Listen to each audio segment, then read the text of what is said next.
រួមហើយសង្គមដែលមានការរួបរวมគឺសង្គមដែលមានការអភិវឌ្ឍហើយសង្គមដែលមានការអភិវឌ្ឍគឺសង្គមដែលមានភាពសុខសប្បាយរុងរឿងលោកទាំងឡាយហើយសូម្បីតែអ្នកដែលប្រព្រឹត្តអសិលធម៌ខ្លួនឯងនោះក៏សោកក៏រមែងមិនស្រឡាញ់អំពើជាអសិលធម៌ដែលដទៃធ្វើមកលើខ្លួនដែរសូម្បីតែពួកគេនោះណាក៏ត្រូវការឆ្លើយតបមកវិញដោយសិលធម៌ទឹកចិត្តមនុស្សគ្រប់គ្នាក្នុងលោកគឺត្រូវការសិលធម៌សុជីវធម៌សង្គមនោះដែរអញ្ចឹងទើបខ្ញុំចេះតែចង់ឲ្យយើងទាំងឡាយ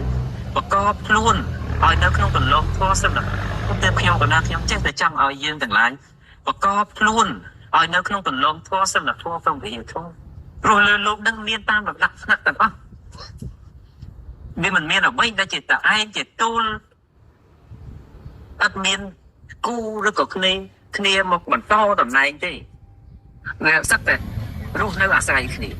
អញ្ចឹងហើយក្នុងការរស់នៅអាស្រ័យគ្នានេះយើងក៏បីអាស្រ័យដល់សិលធម៌ដែរ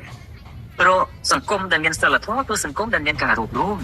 ហើយសង្គមដែលមានការរួបរวมគឺសង្គមដែលមានការអភិវឌ្ឍហើយសង្គមដែលមានការអភិវឌ្ឍគឺសង្គមដែលមានភាពសុខសប្បាយរុងរឿង